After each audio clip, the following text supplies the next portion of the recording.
Welcome to the East Angle, a podcast about the East, broadly defined, exploring international relations, politics, and history. When time allows, we will also delve into world events and our shared passion for football. I'm Ra Mason, and this is my co-host, Sherzod Muminov. Welcome to another episode of the East Angle. Today we have the pleasure of welcoming our friend, the writer Nick Bradley, who has written wonderful books connected to Japan, set in Japan. And today we are going to discuss the books, but also other things.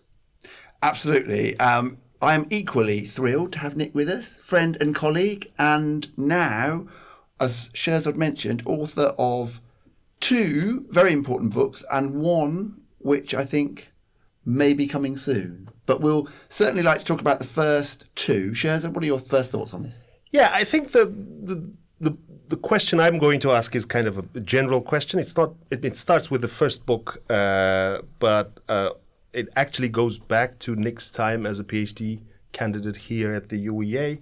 So the first book, The Cat and the City, which has been received very well across the world. Nick will tell us how many translations, how many languages it's been translated into. I really enjoyed reading it. For me, it's one of those books that, I can recommend to anyone. I can recommend to someone who knows Japan and loves it as we do, or someone who just likes a good read. And I think that was a wonderful book, very enjoyable. But the question I have is specifically about the cat character or cat figure, because you also wrote your PhD on the figure of the cat in Japanese literature. So the question will be, what is the role or what is the place of the figure of the cat in Japanese literature and in your own life? Right, yeah, kicking off with a deep one. So first of all, thanks so much to both of you for having me on the podcast. It's a bit weird for me because normally I enjoy sitting in the pub listening to you two talk. So today's a bit of an inversion because I suppose I'll be talking a little bit more than I normally do. The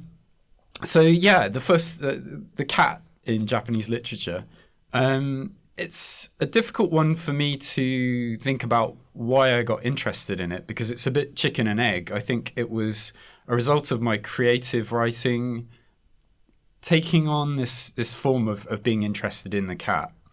But then when I was embarking on my PhD, I then started to question why it was that I became interested in writing about cats in Japan. And the more I thought about it, the more I thought about all of the great writers who I'd been reading from the 20th century and the 21st century who'd used the cat as a kind of motif in literature.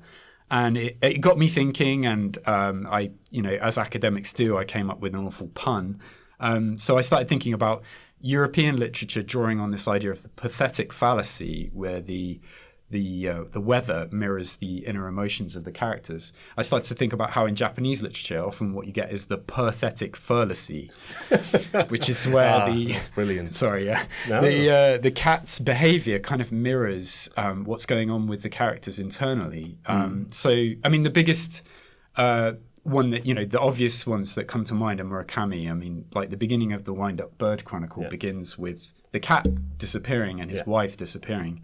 But I don't think it was just that I was inspired by Japanese literature and this theme of cats in the books I read. It was also just living there. I grew up, probably readers are going to think this is really strange, but I grew up as a dog person. But when I moved to Japan, I left a lot of my hobbies behind. I know you're into cricket. I kind of gave up cricket when I moved to Japan. Yeah. And in some ways, I gave up dogs because I moved into a flat. And instead, I would find myself wandering the streets and you would see cats everywhere. And I was very much into photography at the time. And I don't know why, but I felt a strange affinity towards the cats because I felt almost like being a gaijin in a small town in Hiroshima Prefecture, you stand out and you're always perceived as an outsider. But the cats tended to look at you just like they would any normal human. You were just any human to them. Well, was it Onomichi by any chance, the city, the setting of your second novel? Yeah, so I lived the next train station along from Onomichi. Fukuyama? No, Fukuyama is in Okayama, isn't it? Yeah, so no, Fukuyama's still in Hiroshima, but Okay. Fukuyama's a bit more east along the train line. Yeah. Okay. Before Ra jumps in, I have just one question was born. You just mentioned that. Are you now firmly 100% a cat person and not a dog person? So I've got 2 cats at the moment, and I think that And 0 dogs. Yeah, no Tell the dogs. story. No dogs at the moment. I think that cats suit a writer's lifestyle better than dogs. I think they suit everybody's lifestyle, but I don't know. Yeah. Like, I'm joking, obviously. I don't hate dogs, but I recently read this joke. Why are cats better than dogs? Kind of somebody did a thread, and the first tweet in the thread was, "Cats don't work for cops," and I kind of thought, yeah, that's quite a smart one. So over to you, Ra. No, absolutely. Yeah, I mean, well, in the first instance, I must say you shouldn't have given up on the cricket while you're in Japan. You know, I've Is it managed worse than giving up on dogs? Definitely. Okay. And also Okay. unnecessary, because there is actually cricket in Japan now. Okay. And it's getting more and more a thing.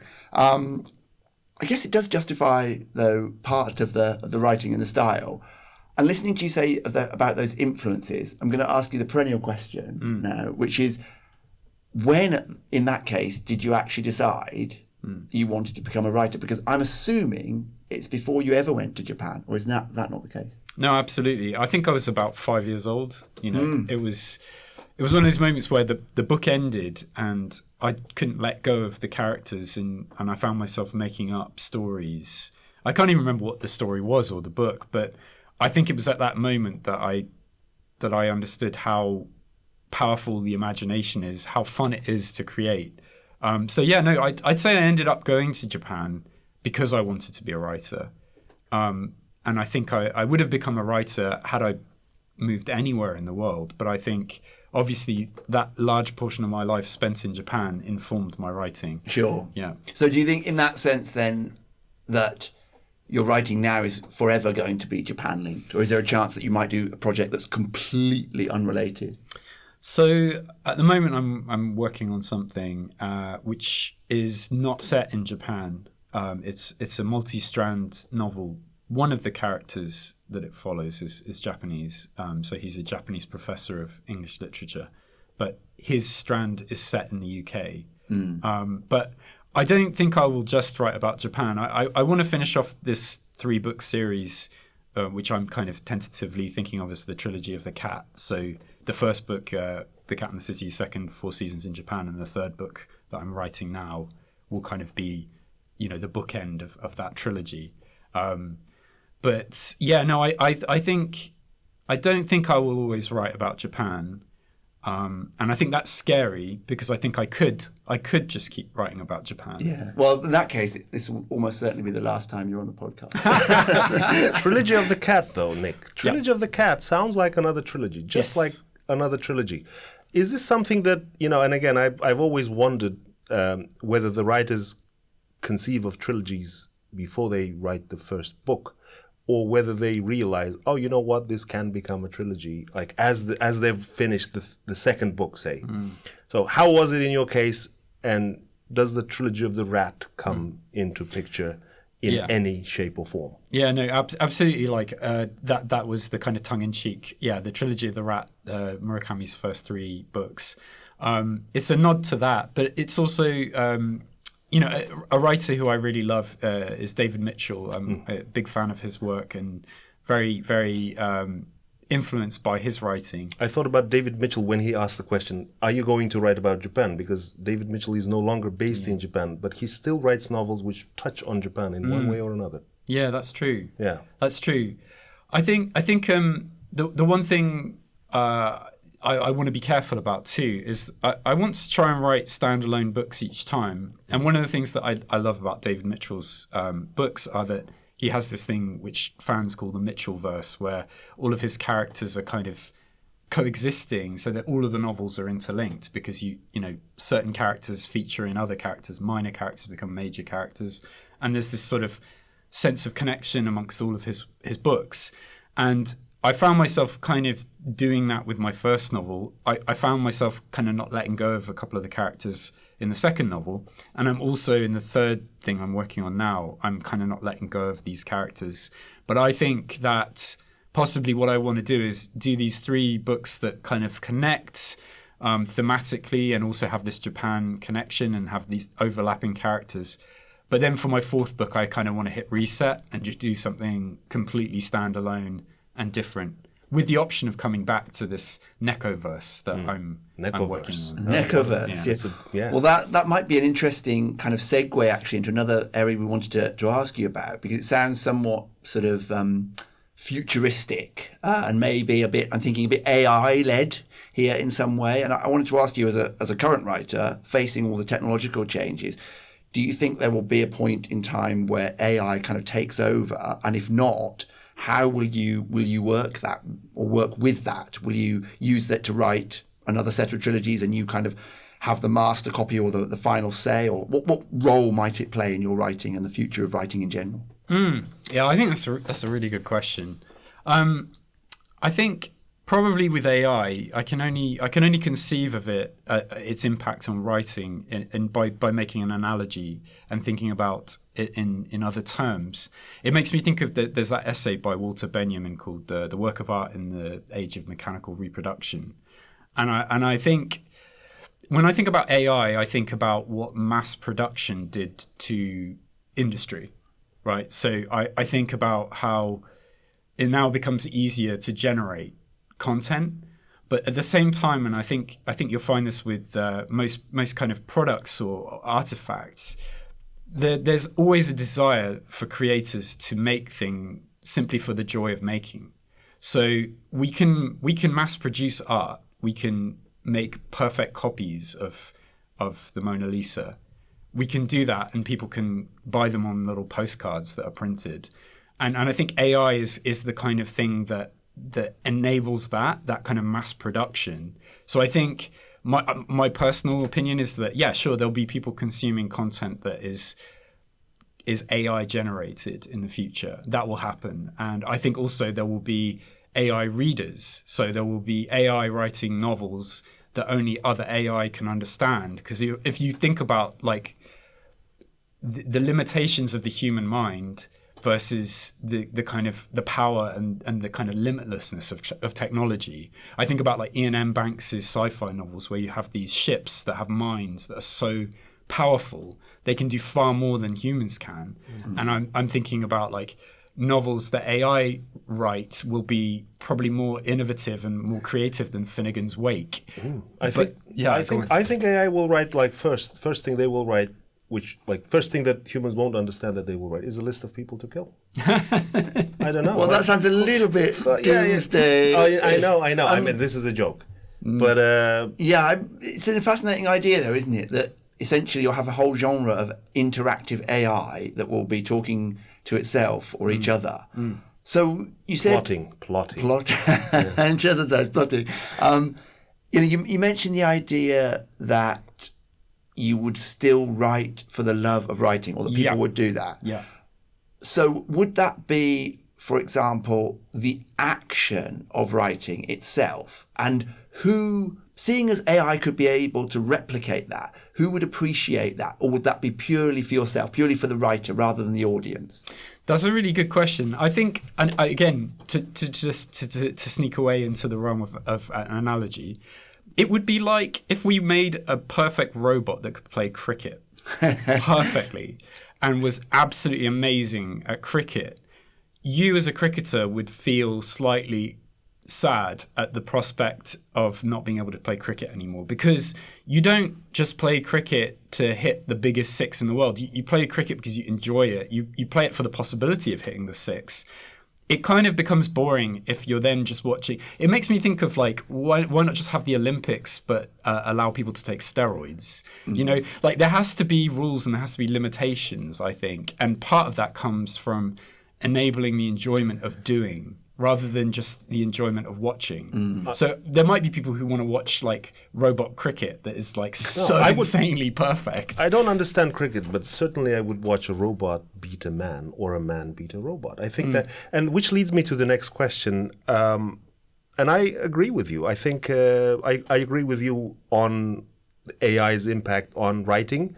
I personally believe that AI will not replace writing, or any other profession for that matter, unless the profession is like really mechanical and doesn't really require consciousness, which the machines currently lack.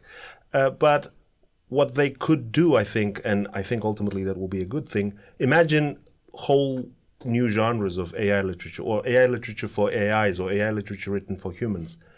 That could, in a way, maybe even be a good thing, because that judging against that, people would, having read, say, a lot of AI novels, once in a while you would really want to go back and read like a human novel. But you wouldn't know. That's the thing, you wouldn't know. And I think this is the argument that you and I have kind of had before. But once it gets to a certain level, you won't know whether an AI bot has written the novel or not. And I think that's why it is fundamentally different to an active passion, say, like cricket, because the majority of writing is consumed without any physical exertion.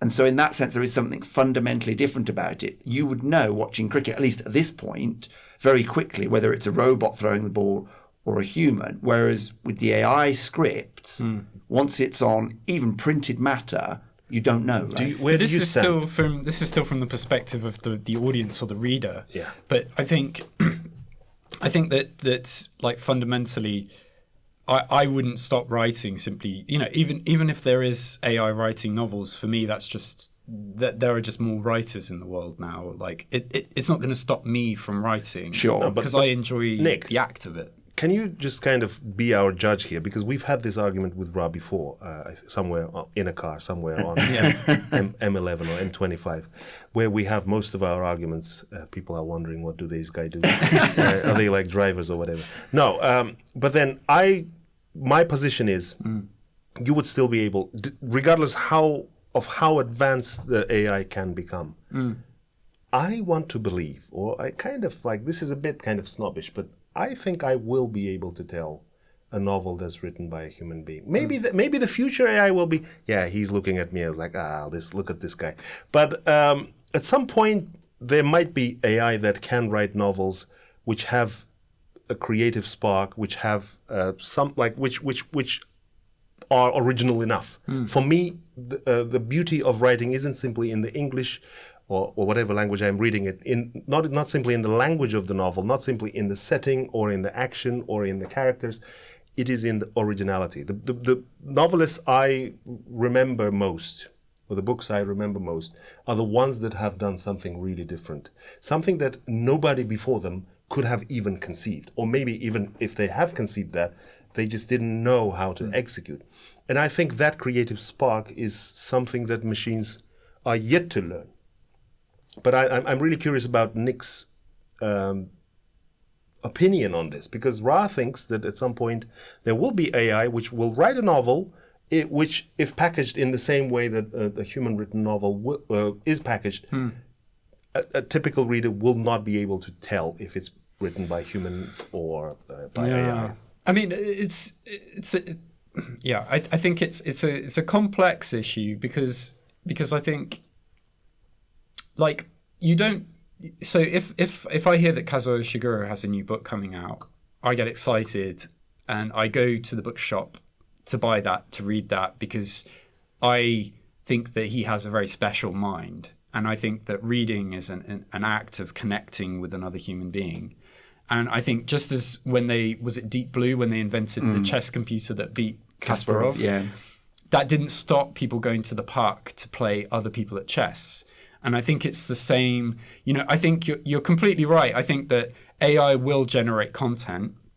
And also, I think, don't get me wrong, there are probably going to be amazing AI writers. And actually my wife wrote a wonderful BBC short story that was broadcast that was about, well, I don't want to spoil it, but basically it's a wonderful story about someone who has this favorite author and coming to terms with the possibility that author might be AI.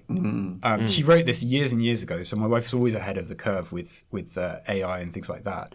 So she was thinking about these things well before it became vogue. So I can completely conceive of a world where we have AI that's better, that surpasses the human mind. Absolutely. But at the same time, it's like, you don't go to the pub to meet your friend because they're incredibly intelligent or they know a lot. You go to the pub to meet your friend because they have this thing that is unique to them. No, I go to meet Ra to the pub because he's incredibly intelligent. Excellent stuff. I'm glad to hear it, Sherzad. That's, all part of the fun, I think. So can we now change the subject a little bit to Japan? Yeah. Because, this is a podcast on Japan. Yes, I'm really enjoying the part on writing. I have one question I probably won't have time to ask about how you write. Maybe you can answer that before we move on to Japan. How you write in the sense of, what time do you start writing? Do you have a minimum? Do you write with pen and paper like some writers, or do you use a computer? That kind of stuff. I'm really curious every time I meet a writer. I would like to ask that. But then, maybe after that we just then move to Japan, and maybe Ra will ask the Japan question. Yeah, cool. Sorry about this jumble. No. I mean, I don't want to bore you with my writing process, but it's basically I set myself a week deadline and I set myself a word limit. So I say I won't go over 5,000 words. So and I'll set myself a deadline by which I have to finish that 5,000 words. So I actually try and slow down, and I say I'm going to spend 1 week just working on this 5,000 words and get it where I want it to be. And in answer to your other questions about process, I'm a morning writer, so I wake up early, I get out the house, I go to a cafe. I tend to disconnect from the world the night before, so I'll put my phone in airplane mode, I'll turn off my internet so that I can just get out the house, away from all the tasks that need doing, get to a cafe, get stuck in. And I tend to start with a notebook and a pen. I start there working with by hand, and then when I get sick of that, I'll get the laptop out and I'll get going. And then with the chapter, after I've finished that chapter, I'll put it away. I'll start a new document, and then it's another 5,000 words, like next chapter. And I find for me that works because it stops me from looking forwards, looking backwards. I just focus on the piece I'm working on right now. I don't tell myself you must write X thousand words per day, because I could write 3,000 words a day if I wanted to, but I think the quality would go down. So I think all time spent at the desk working on polishing the thing is important.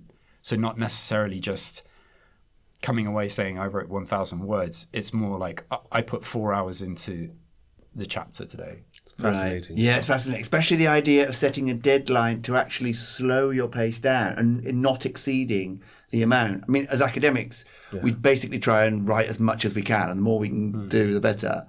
So that is an amazing kind of interesting insight into how you, for want of a better explanation, need a kind of quality control mechanism, I guess, and that works really well. Wow, fascinating stuff. Yeah, I guess the other thing we wanted to ask you about in kind of relation to the process is also how it fits with the experiences you have in Japan.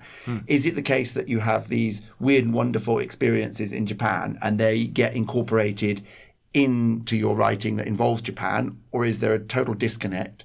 And if so, what is the strangest or most inspirational thing that's happened in Japan that's informed your writing? Gosh, Sorry, long question. Yeah, that's a tough one. I don't think necessarily, I think writing fiction is a weird one because a lot of the stuff is just made up. It didn't happen. But then there are little seeds here and there. But there might be things that happen in Japan that are mixed with things that happened when I was living in Germany or when I was living in the UK. Or there might be something that happened that morning on my way to the cafe that sort of sparks an idea. But in terms of weird things that happened to me in Japan, I'm kind of interested to hear your weird things. You already heard Raz, before we started recording. Yeah. But I'm sure he's got other weird stories. Well, I have got a lot of weird things. Yeah, nothing that's very inspirational in that way. I mean, I obviously don't to the extent that you write, but I paint, and occasionally things will come into view in Japan that are very different, right? The scenery or a scene looks very, very different. So I would have imagined, as somebody writing professionally, that all of that atmosphere of Japan kind of comes into your books, but it's not always immediately obvious outside of the book itself, in the sense that, you know, it's a book that involves Japan. So yeah, I guess that influence is an interesting one. Sherzad might have other interesting, strange experiences there that altered his life. I guess, well, mine aren't more interesting than the next person's, I guess. Yeah, I have had my fair share of, you know, experiences in Japan, I guess.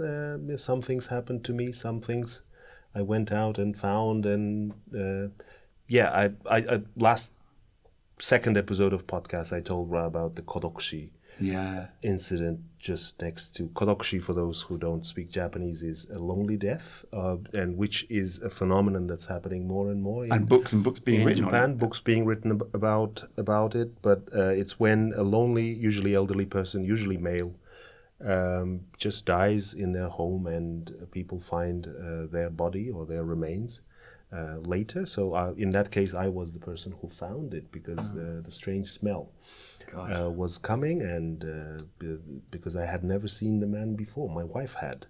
So I guess Japan is, I think that kind of also leads to the next question about contemporary Japan and your vision of Japan, not necessarily literary vision, but your vision of Japan as a nation, a society that is facing very difficult times, has faced difficult times, has bent adversity, as has been written about it. And what do you think are the biggest problems that Japan is facing now, from your perspective, from your viewpoint? What is it that makes Japan, you know, probably one of the most troubled societies in some respect? Troubled in the sense that it's facing, in some cases, insurmountable issues, which don't react or respond to any kind of policy. Like, for example, you look at the population decline. You know, I mean, you can say, Ra will correct me here, that population policies haven't been effective, but I can't really imagine any policy that can actually reverse that, because at the heart of it is a social issue, and it's also a cultural issue, but more social than cultural. So something like that. Don't let me kind of go on and on this, but like, what are the most important challenges that Japanese society faces now for you? Yeah, I mean, I think probably you guys have better answers to this question than I do. It's a test, Nick. That's why we're asking. There's a right and wrong answer. And a score to be set. Yes. Yeah.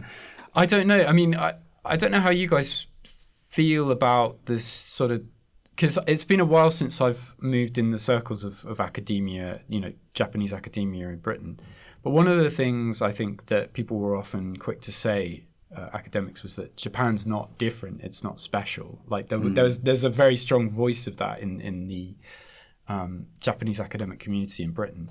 And I can see where that's coming from. And, you know, with my first book, The Cat in the City, I remember trying to base each chapter around a kind of social issue. I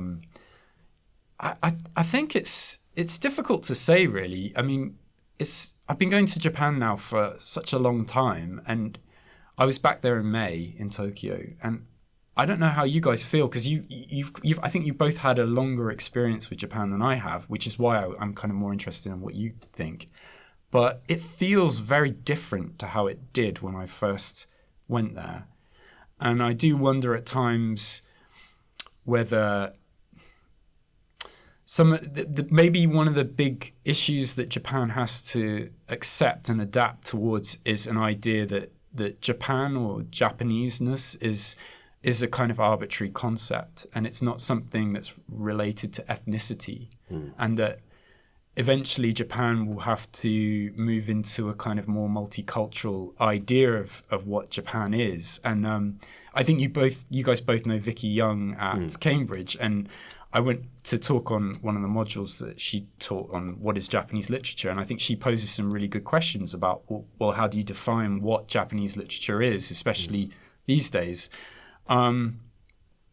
So yeah, I think possibly my wish is for all the great things that come out of Japanese culture, for those things to remain alive and not to see them kind of decline. But I think this isn't just an issue that Japan faces. I mean, you look at the UK, look at, you've only got to cycle around a small village in the UK and see that it used to have a train station that now has shut down. It's not on a line. The population in the village has declined.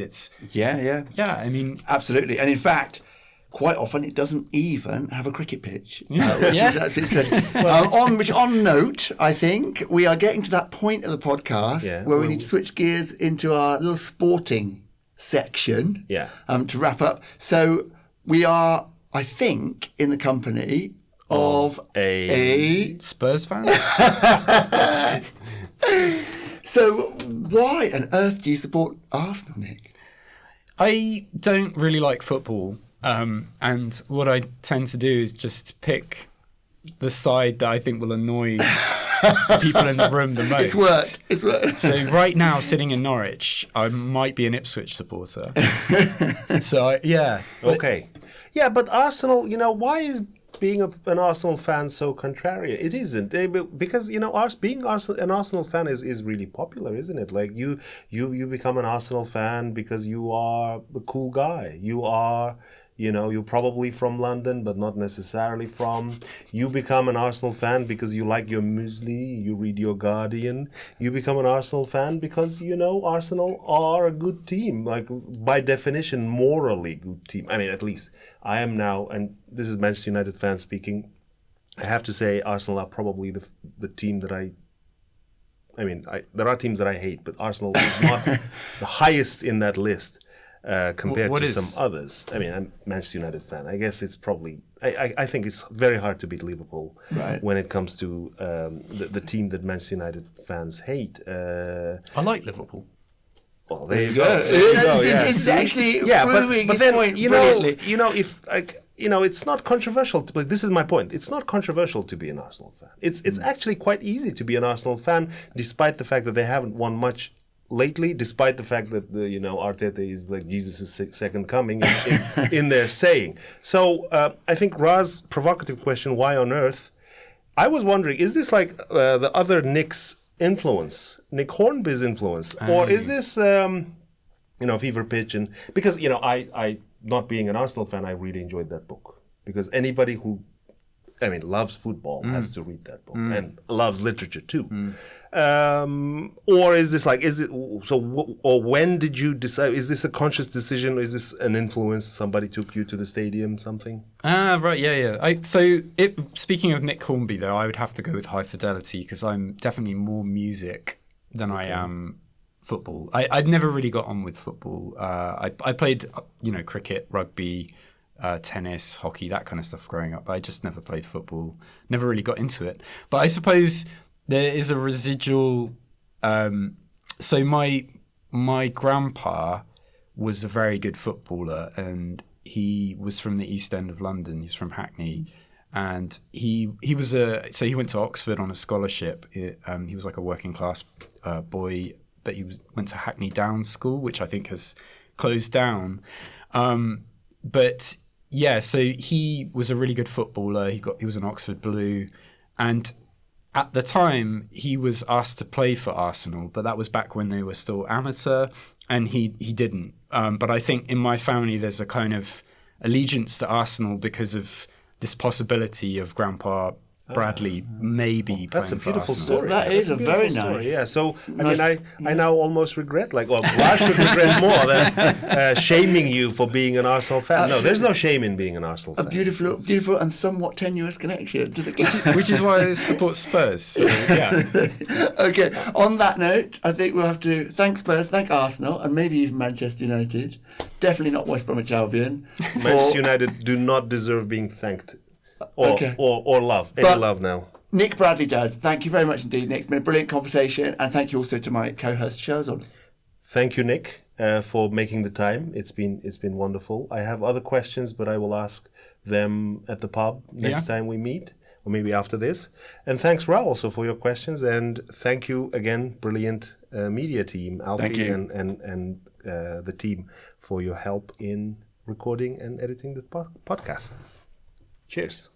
This podcast has been produced with support from the Faculty of Arts and Humanities at the University of East Anglia, UEA. The hosts are grateful to the UEA Media Production team. Technical assistance has been kindly provided by the technicians at the UEA Media Suite, who have also engineered and edited this episode. The views expressed in this podcast belong solely to those who express them and do not represent the views of the university or its affiliates.